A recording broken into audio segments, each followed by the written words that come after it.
हरे कृष्ण माता जी, दंडवत प्रणाम।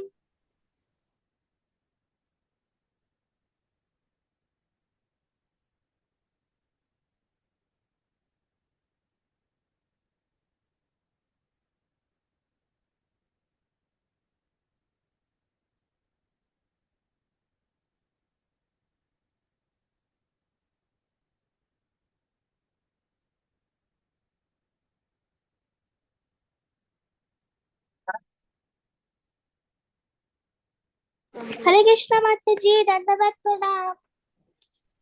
Okay, so it starts. यस माता जी।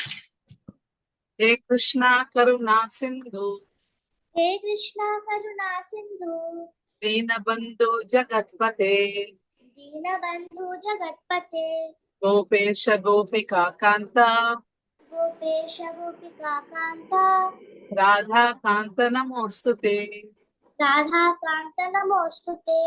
तप्त कांचन गौरंगी तप्त कांचन गौरांगी, श्री राधे वृंदावनेश्वरी श्री राधे वृंदावनेश्वरी, वृषभानुसुते देवी वृषभानुसुते देवी, प्रणमामि हरिप्रिये। प्रणमामि हरिप्रिये। जय श्री कृष्णा चैतन्य जय श्री कृष्ण चैतन्य, प्रभु नित्यानंद प्रभु नित्यानंद, श्री अद्वैता गदाधरा श्री अद्वैता गदाधर, श्रीवासादि गौर भक्त वृंदा। श्रीवासादि गौर भक्त वृंदा। हरे कृष्णा हरे कृष्णा हरे कृष्णा कृष्ण कृष्णा हरे हरे कृष्ण कृष्णा हरे हरे, हरे राम हरे राम राम राम हरे हरे। राम राम हरे हरे। हरे हरे कृष्ण माता जी। Krishna with you. So we're just heading towards the end of our seventh chapter, right? हरे कृष्ण माता जी। Hare Krishna. We are in 26 we did, right? So quickly shall we do a revision? Five shlokas each of you yes can माता do. Ji. Okay माता जी। Okay, first five would like to tell. माता जी मी। Okay, Aradhya, go on. Shri भगवान उवाच, मय्यासक्तमना पार्थ, मय्यासक्तमना पार्थ, योगं युञ्जन्मदाश्रय, असंशयं समग्रं मां यथा ज्ञास्यसि तच्छृणु। ज्ञानं तेहं सविज्ञानम् इदं वक्ष्यामि शेषतः, यज्ञात्वा देह भूयोऽन्यत् यातव्यमवशिष्यते। मनुष्याणां सहस्रेषु कश्चिद् यतति सिद्धये, यततामपि सिद्धानां कश्चिन् मां वेत्ति तद्वता। भूमिरापो नलो वायुः खं मनो बुद्धिरेव च, अहङ्कार इत्ययं मे भिन्ना प्रकृतिरस्तथा। अपरेयमितस्त्वन्यां प्रकृतिं विद्धि मे परां, जीवभूता महाबाहो येदं धारिते जगत्। हरे कृष्ण माता Okay, ji. Hare Krishna. Yeah, 6 to 10. Anyone? माता जी। Yeah, Lishita. एतद्योनीनि भूतानि सर्वाणीति उपधारय अहं कृत्स्नस्य जगतः प्रभावः प्रलयस्तथा मत्तः परतरं नान्यत् किञ्चिदस्ति धनञ्जय मयि सर्वम् इदं प्रोक्तं सूत्रे मणिगणा इव रसोऽहम् अप्सु कौन्तेय प्रभास्मि शशि सूर्ययो प्रणवः सर्ववेदेषु सप्तके पौरुषं नुषु पुण्यगन्ध पृथिव्यां च तेजश्चास्मि विभावसौ जीवनं सर्वभूतेषु तपश्चास्मि तपस्विषु बीजं मां सर्वभूतानां विद्धि पार्थ सनातनं बुद्धिर्बुद्धिमताम् अस्मि तेजस्तेजस्विनम् अहम्। Okay, perfect. Anyone from 11 to 15? माता जी कहना है Wait. If anyone else is ready,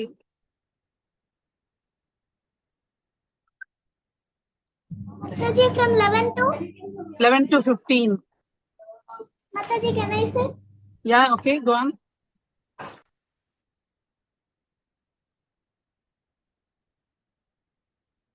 Balam balavatam.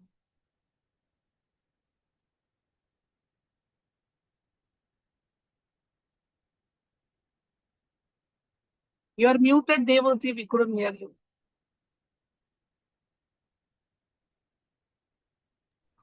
बलं बलवतां च अहं कामरागविवर्जितं धर्मार्विरुद्धो भूतेषु काम्यस्मि भरतर्षभ ये चैव सात्विका भावा तमसश्च Rajasas.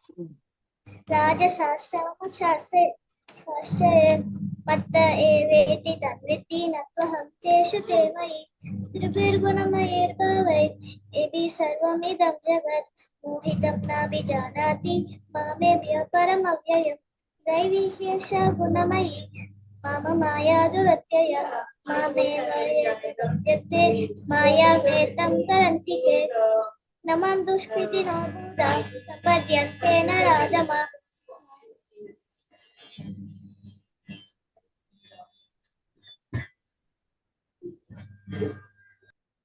Mayaya Paharatadhyana मायया पवृत्तं ज्ञान Asuram.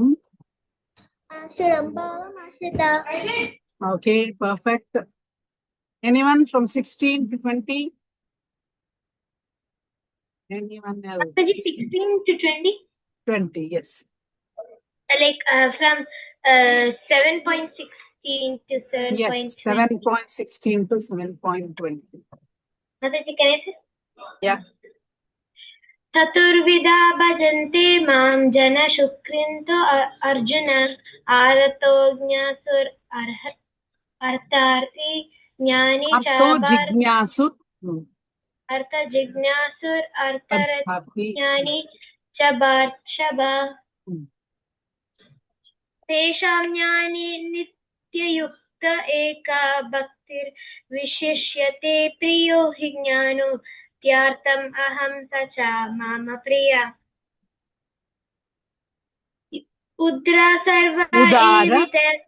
उदार सर्व एवित ज्ञानी Evaite. त्वत्मैवामी मतम् अस्थित स हि युक्ता ममम् Yuktatma. युक्तात्मा मम You have to divide. एवं गतिम् See, listen. Udhara sarva evaite. Okay, that is one part of the one line. Two parts become one line. So you have to make a stop with that. Like you put full stop in the sentence, right? If you read like this without full stop, there it will not have a meaning, right? Astitasahi yuktatma. Then stop for a while. Mame vanuttamam gatim. Like that. Okay, 19.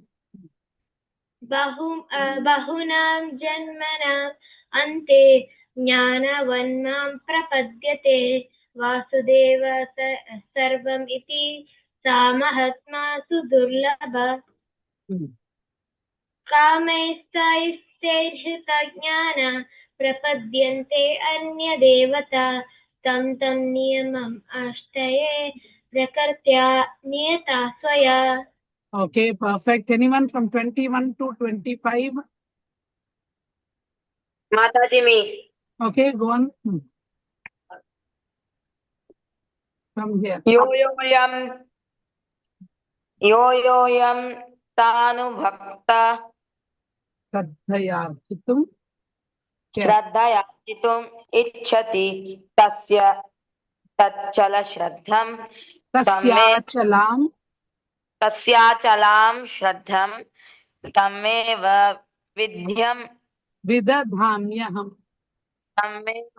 vidadhamyaham sataya shraddhaya yuktas tasya aradhanam ite labate cha tata kaman navyayai mayeva vihitan amtavanta tu phalam tesham tadbhavatya alpa medha devan deva yo Yajanti. madbhakta yanti mamapi avyaktam vyaktim apanam Mamyante mam Abudhaya. param bhavam ajananto mama vyayam anantutam Anuttamam. अनुत्तमम् Hmm. नाहं प्रकाश सर्वस्य योगमाया समावृत मूढोऽयं न विजानाति लोकमामा अजमव्ययम् Okay, perfect. So 26 and 27, anyone? माताजी Vishwajit Okay, Vishwajit, 26 and 27. I think 26 only. We are yet to do 27. Yeah, only 26. Vedaham वेदाहं समयितान् samatitani. वेदानि वर्तमानानि च अर्जुन भविष्याणि च भूतानि मां तु वेदा न कश्चन हरे कृष्ण माताजी Hare Krishna. Thank you. Okay, we go back. So I think not many of you have fully practiced. Only some of you have done good. Mistake. Okay, after we finish, we go through one more time, 10 shlokas. We'll try to do 10 or 15 shlokas. Yeah, 15 shlokas we'll do. In the next class, we'll do the next 15, okay? If you have any doubt, you can clear up.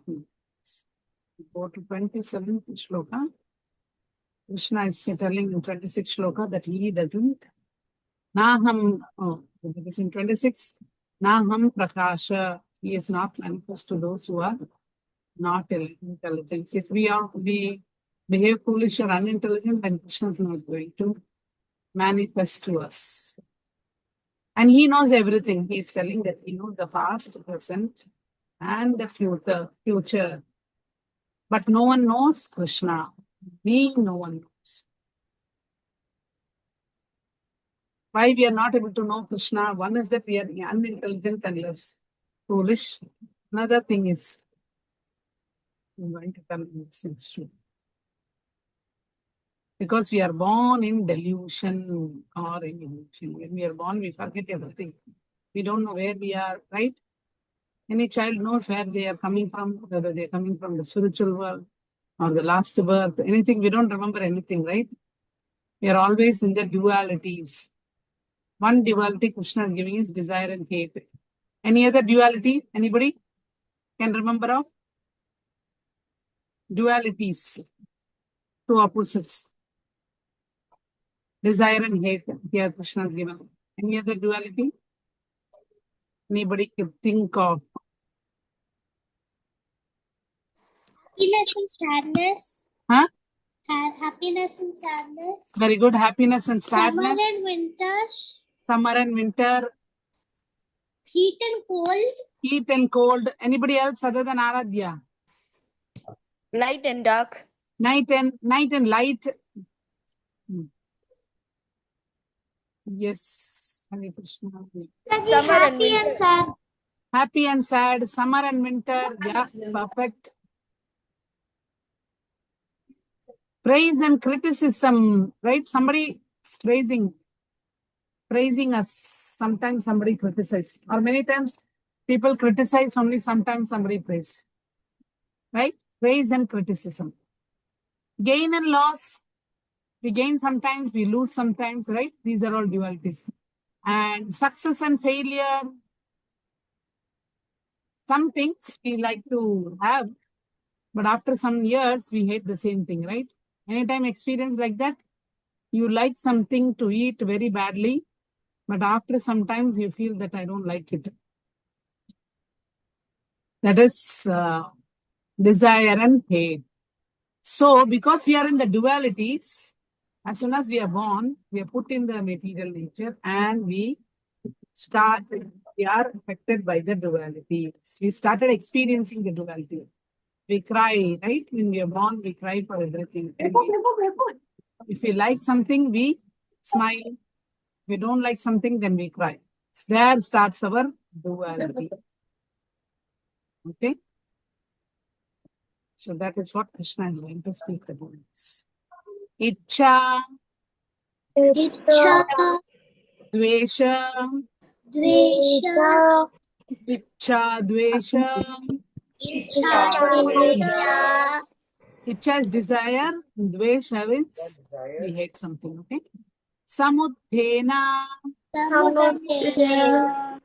Ichcha, Dvesha, द्वेष समुत्थेन समुत्थेन इच्छाद्वेष समुत्थेन इच्छाद्वेषसमुत्थेन इच्छाद्वेष समुत्थेन इच्छाद्वेषसमुत्थेन द्वन्द्व द्वन्द्व द्वन्द्व द्वन्द्व मोहेन मोहेन द्वन्द्वमोहेन द्वन्द्वमोहेन द्वन्द्वमोहेन द्वन्द्वमोहेन Bharata Bharata द्वन्द्वमोहेन Bharata द्वन्द्वमोहेन Bharata द्वन्द्वमोहेन Bharata. द्वन्द्वमोहेन Bharata Okay. इच्छाद्वेषसमुत्थेन इच्छाद्वेषसमुत्थेन इच्छाद्वेषसमुत्थेन इच्छाद्वेषसमुत्थेन द्वन्द्वमोहेन Bharata द्वन्द्वमोहेन Bharata द्वन्द्वमोहेन Bharata. द्वन्द्वमोहेन Bharata. Okay, Sudiksha, tell the two line. Yes, Mataji. इच्छाद्वेषसमुत्थेन द्वन्द्व मोहेन भारत. Okay, Janavi. इच्छाद्वेषसमुत्थेन द्वन्द्वमोहेन Bharata. Okay, Matri, can I say? yeah. इच्छाद्वेष समुत्थेन धन्दमोहेन Bharata. हरे कृष्ण मात्रे. Hare Krishna Mitram. इच्छाद्वेषसमुत्थेन द्वन्द्वमोहेन भारत. Okay, Arjun. इच्छाद्वेषसमुत्थेन द्वन्द्वमोहेन Bharata. Right. Anyone else? Yeah. Gaurika. Mataji, me. Okay, Gaurika, yeah. इच्छाद्वेषसमुत्थेन द्ववत Dvandva. Dvandva. मोहन Bharata. Bharat. Okay, Lishita. इच्छाद्वेषसमुत्थेन द्वन्द्वमोहेन Bharata. Bharat. Okay. Devahuti. इच्छाद्वेषसमुत्थेन द्वन्द्वमोहेन Bharat. Okay. माताजी Yeah, Abhijit. इच्छा देवेश Dvesha. समुत्थेन Dvesha. द्वन्द्वमोहेन Bharata. Hare Krishna. Okay, it is not Devesha, it is Dvesha. This is what you are telling. Devesha. This is Dvesha. Okay, anyone Mataji. else? Yeah, thank you. Okay, one more time. Ichha Dvesha Samuthena.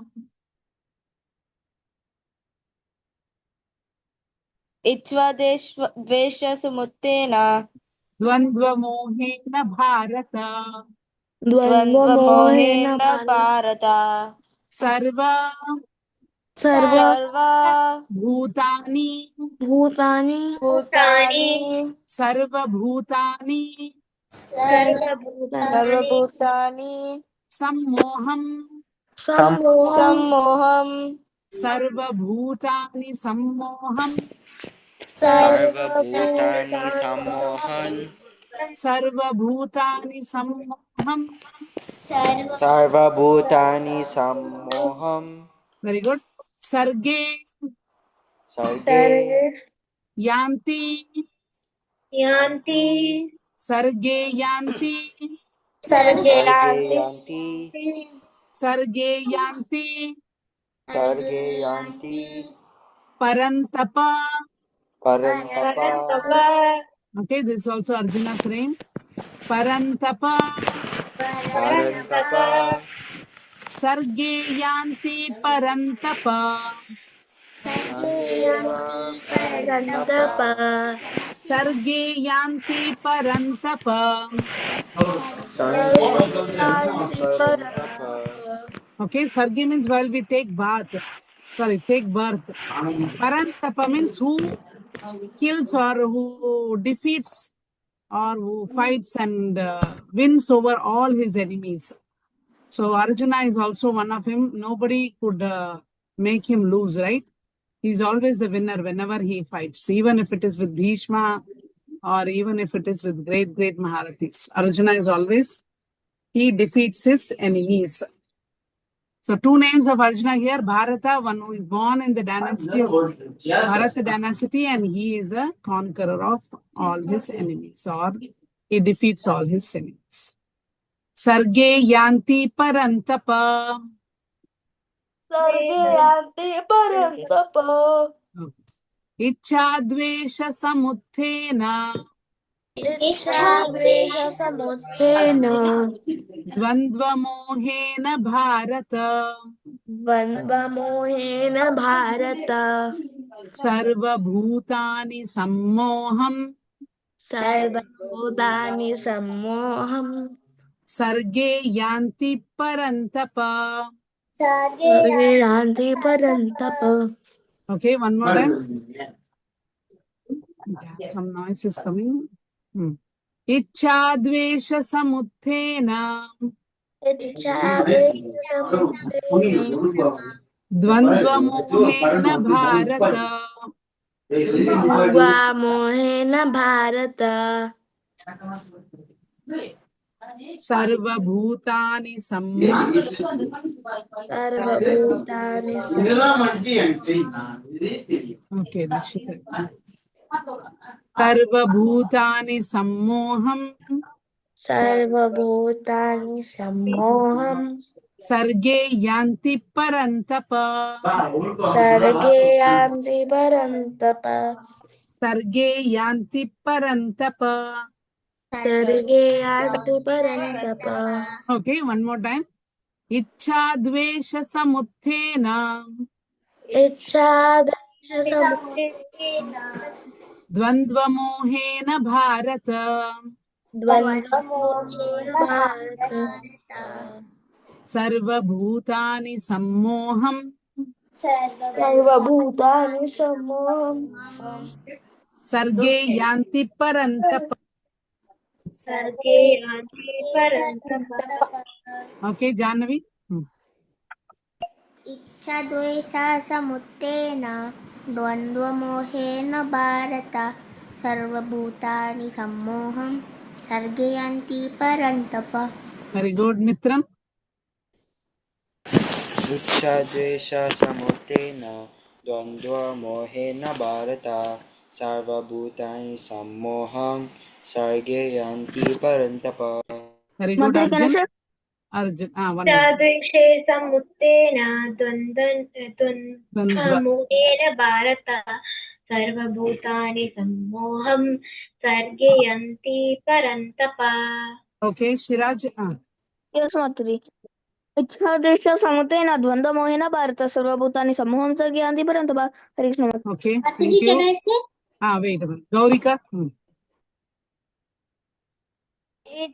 इच्छादेशसमुत्थेन द्वन्द्वमोहेन Bharata सर्वभूतानि सम्मोहं Sarge. सर्गे यान्ति परन्तप. Okay, Aradhya. इच्छाद्वेषसमुत्थेन द्वन्द्वमोहेन भारत सर्वभूतानि सम्मोहं सर्गे यान्ति परन्तप. हरे कृष्ण माताजी. Hare Krishna. Sudiksha. माताजी. इच्छाद्वेषसमुत्थेन द्वन्द्वमोहेन भारत सर्वभूतानि सम्मोहं सर्गे यान्ति परन्तप. Okay, Devahuti. Lishita. माताजी Lishita, yeah, go on. इच्छाद्वेषसमुत्थेन द्वन्द्वमोहेन भारत सर्वभूतानि सम्मोहं सर्गे यान्ति परन्तप. Okay, Abhijit Vishwajit. इच्छाद्वेषसमुत्थेन द्वन्द्वमोहेन भारत सर्वभूतानि सम्मोहं स्वर्गे यान्ति परन्तप. हरे कृष्ण Okay, माताजी. Hare Krishna. Devahuti. इच्छाद्वेषसमुत्थेन द्वन्द्वमोहेन भारत सर्वभूतानि सम्मोहं सर्गे यान्ति Parantapa. Okay. Anyone else want to tell?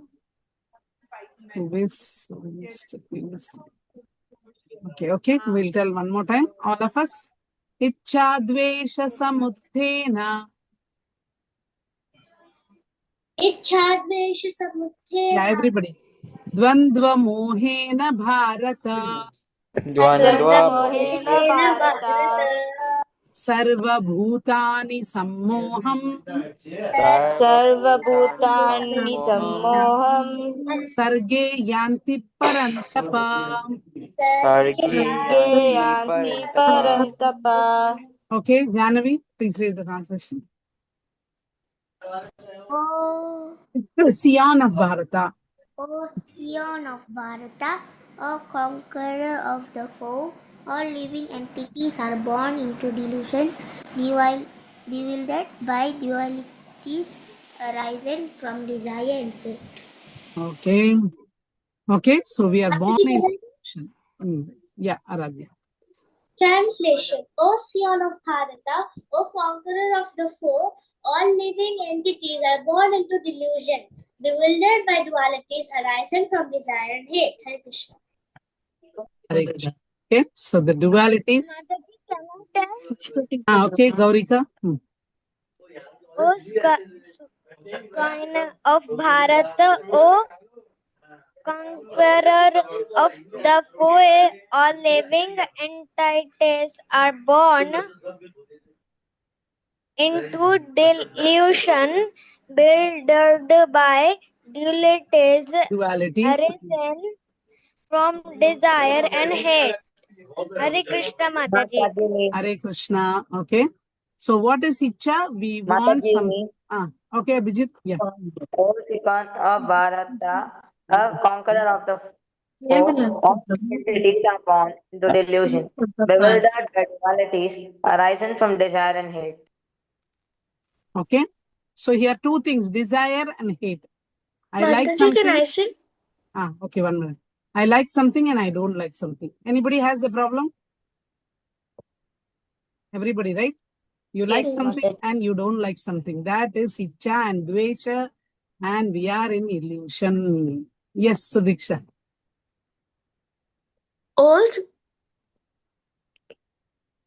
Ocean of Bharata.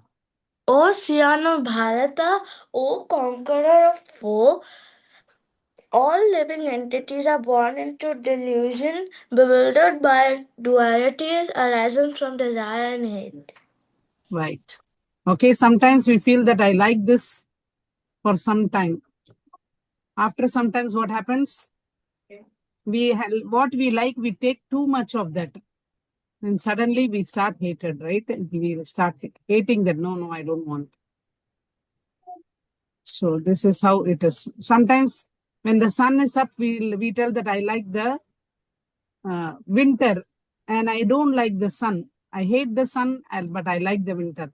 When winter comes, when the winter is too severe, then we feel better it will be sun. I like to be in the sun and I don't like winter, right?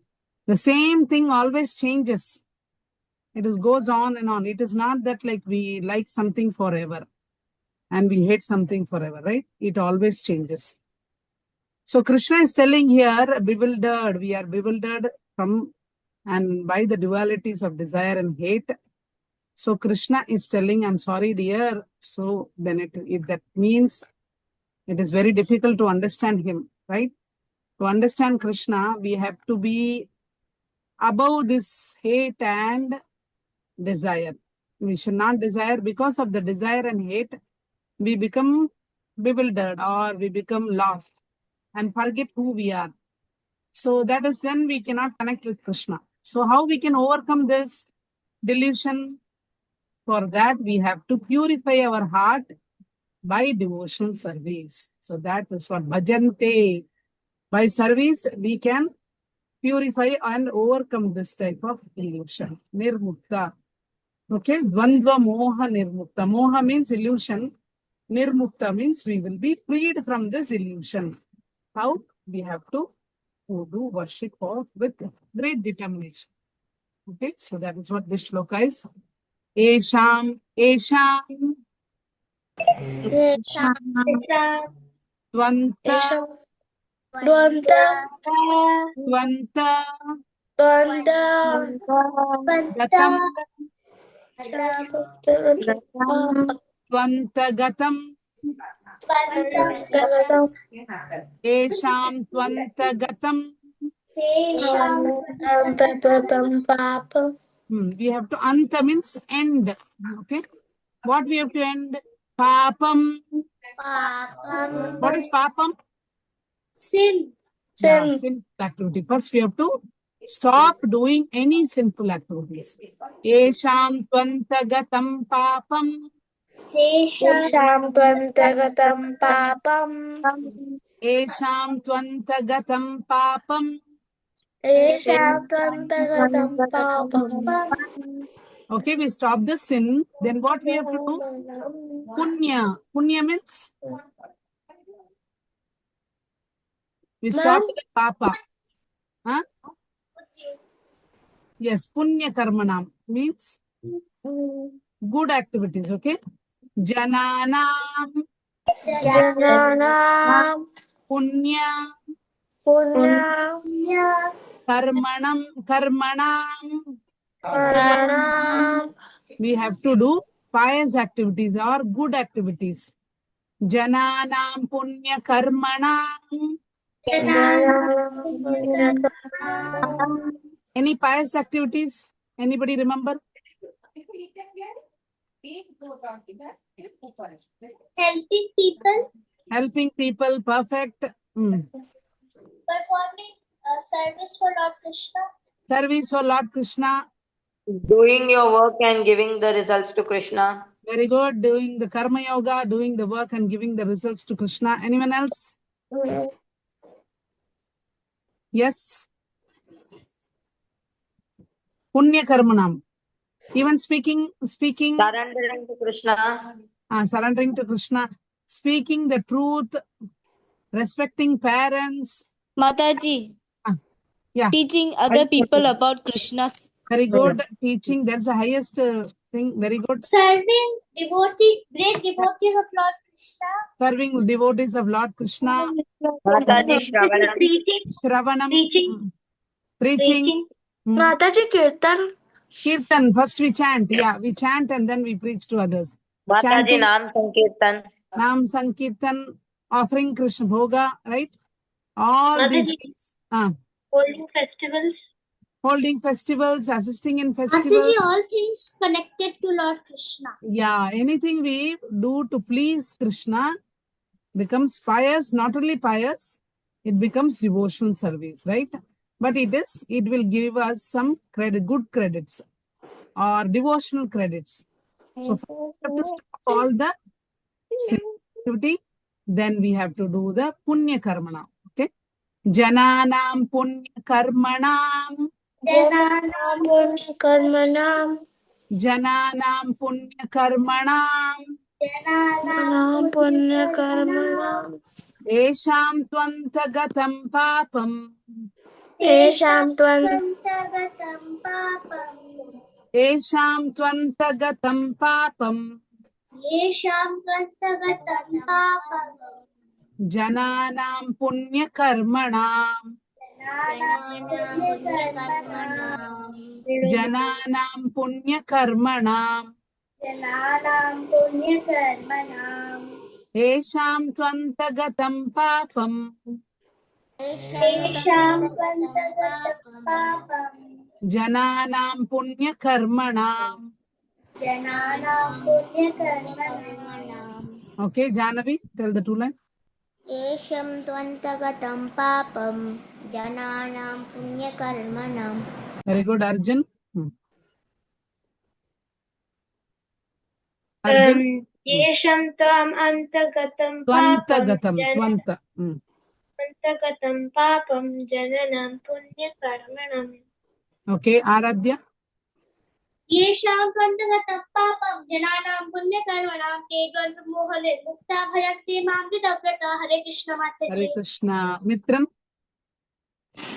येषां त्वन् अन्तर्गतं पापं जनानां पुण्यकर्मणम्. Very good. Sudiksha. Mataji, can I say the full shloka? I have to go. Okay, yeah. येषां त्वन्तगतं पापं जनानां पुण्यकर्मणां ते द्वन्द्वमोहनिर्मुक्ता भजन्ते मां दृढव्रता. Very good. Mataji, can I say? Yeah. Hare Krishna, Mataji. Hare Krishna, Sudiksha. येषां त्वन्तगतं पापं जनानां पुण्यकर्मणां हरे कृष्ण माताजी. Hare Krishna. Gaurika, Devahuti, Lishita. Yeah, Devahuti. यशां त्वन्तर्गतं पापं Jananam. जनानां पुण्यकर्मणां. Okay, Abhijit. माताजी Okay, Gaurika. Yeah, go on. येषां त्वन्तनागतं पापं Jananam पुण्यकर्मणं. Punya Karmana. Very good. Okay. Abhijit, Abhijit Vishwajit. Yeah, Pranati. येषां त्वन्तगतं पापं जनानां पुण्यकर्मणाम्. Okay. All others, if you have already, raise your hands. Okay, we'll go to the. Mataji. Yeah, Lishita, please. येषां त्वन्तगतं पापं जनानां पुण्यकर्मणाम्. Okay, perfect. Okay. So when we do more and more activities, yeah, Abhijit Vishwajit. येषां त्वन्यगतं पापं Twanta. जनानां पुण्यकर्मणां त्वे Twanta. द्वन्द्वमोहनिर्मुक्तं भजन्ते मां वृता. Perfect. Okay. So what we have to do? When we do more pious activity, this will be stopped. The sinful activities, the effect of the sinful activity will. Okay, then what will happen? Te Dvandva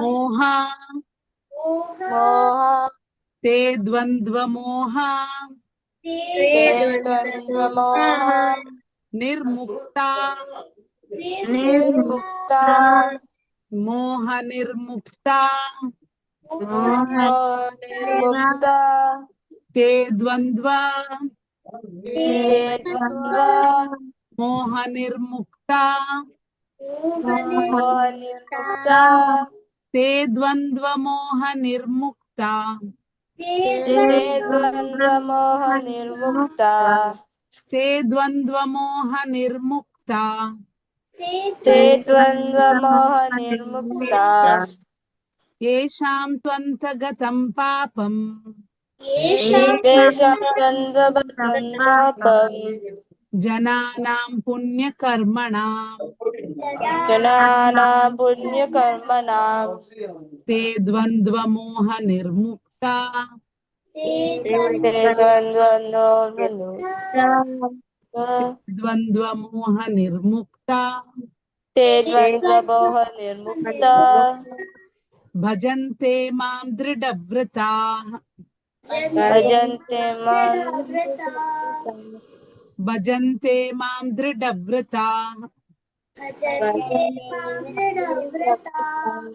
Sorry, Bhajante Mam. Krishna is telling one who worship me. Bhajante Mam Dridavrata. Okay, then we can worship Krishna without any break.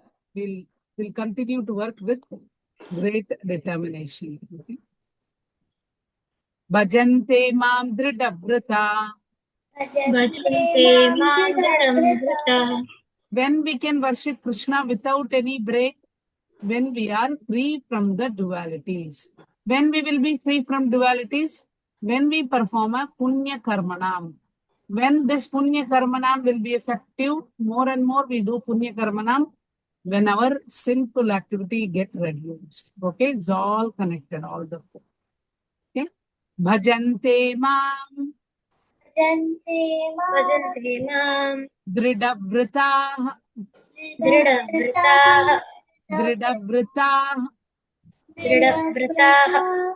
Bhajante Mam Dridavrata Bhajante Mam Dridavrata. Okay, So how we'll get good marks? Or somebody want to top the class. So what they have to do? They have to First- study. First, they have to stop activities which is not connected with studies, right? Yes. Because most of the time will go in this. And then what they have to do? They have to do activities which will help them in their studies, like waking up early in the morning and taking good sleep, eating on time, and all those things. Then what they have to do? Then they have to practice, right? Every day practice. It's not that tomorrow is the exam, I'll study the whole night and write. No, you have to practice regularly. Bhajante mam. Dridhavrita means without a break and with determination, we have to practice whatever we are doing. When we do all these things, then you are sure to come top in the class. So a material thing is like that. So Krishna is giving this for this is for sure. This will definitely happen, right? When we can worship Krishna without break, we are freed from all the dualities. When we will be freed from dualities, when we do more and more pious activities or Krishna conscious activities, and when we stop the sinful activities, Antagatam, completely we have to be away from the sinful activities. Okay. So one more time, then you all can chant. Esham Twantagatam Papam. Gatan papam Jananam Punya Karmana. Te Dvandva Moha Nirmukta. moha nirmukta Bhajante Mam Dridhavrita. Okay, Janavi. येषं त्वन्तगतं पापं जनानां पुण्यकर्मणं ते द्वन्द्वमोहनिर्मुक्ता भजन्ते मां दृढव्रता. Very good, Arjun. येषं त्वन्तगतं पापं जनानां पुण्यकर्मणं ते द्वन्द्वमोहनिर्मुक्ता भजन्ते मां दृढव्रता. Okay, Aradhya. येषां त्वन्तगतं पापं जनानां पुण्यकर्मणां ते द्वन्द्वमोहनिर्मुक्ता भजन्ते मां दृढव्रता. हरे कृष्ण माताजी. Hare Krishna. Pranati. Yes, Mataji. Yesham tvantagatam papam jananam punykarmanam te dvantamoha nirmukta bhajante mam dadavrita. Okay, Lishita. येषां त्वन्तगतं पापं जनानां पुण्यकर्मणां ते द्वन्द्वमोहनिर्मुक्ता भजन्ते मां Dridhavrita. Okay. Yes, Gaurika. Yes, Shiraj. Yeah. Madhuri, full sloka? Yeah. येषां त्वन्तगतं पापं जनानां पुण्यकर्मणां ते द्वन्द्वमोहनिर्मुक्ता भजन्ते मां दृढव्रता. हरे Krishna. Okay. Mataji, can I tell? Yeah, Devavati, please. येषां त्वन्तगतं पापं जनानां पुण्यकर्मणां ते द्वन्द्वमोहनिर्मुक्ता भजन्ते मां दृढव्रता. Okay, Gaurika. येषां त्वन्तगतं पापं जनानां पुण्यकर्मणां ते द्वन्द्वमोहनिर्मुक्ता भजन्ते मां दृढव्रतः. Dridhavrita. Okay.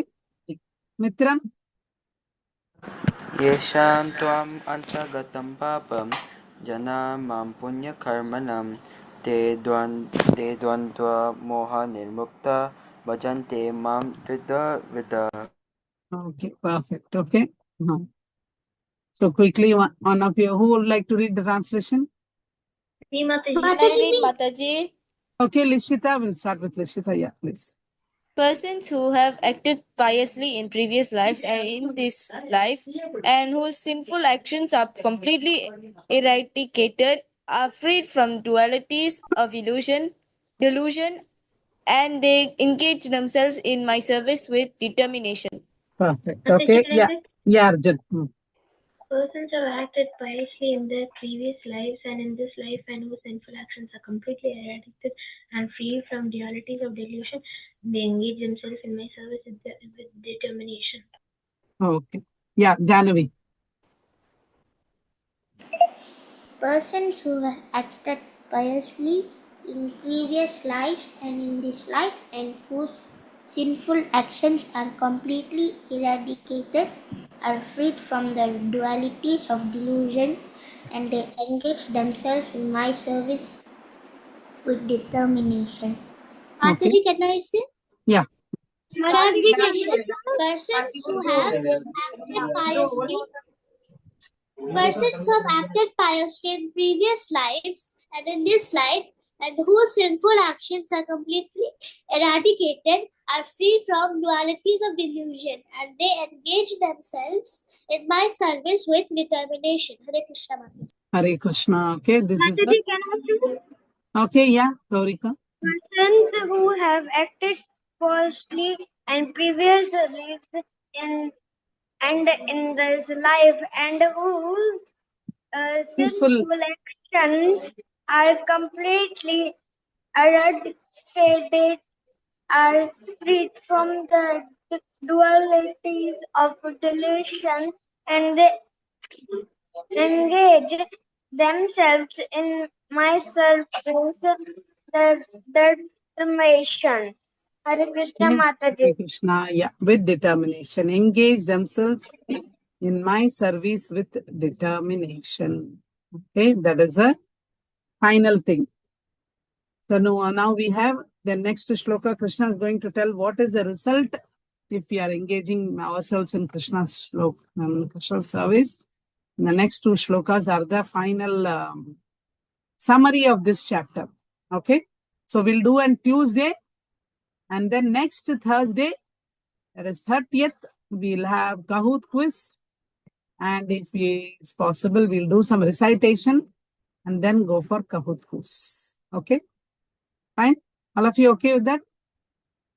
Fine, Mataji. Yeah, Yes, perfect. Then, yeah, please keep practicing. If you have any doubt what you should do, don't try to practice by yourself. There might be mistake. Take some help from your parents or from the audio which I'm sending, right? Then it will be good. Take Okay, 10 Mataji. please and practice every day, okay? Okay, then we'll chant Hare Krishna mantra, everyone. Hare Krishna, Hare Krishna. Hare Krishna. Hare Krishna, Hare Krishna. Krishna Krishna, Hare Hare. Krishna Krishna Krishna, Hare Hare. Hare Rama, Hare Rama. Hare Rama, Hare Rama. Rama Rama, Hare Hare. Rama Rama, Hare Hare. Thank you. Hare Hare Krishna. Krishna, Mataji. Bye, Mataji. Yeah, bye. Mataji. Hare Krishna, Janavi. Hare Krishna. Gaurika Devaki.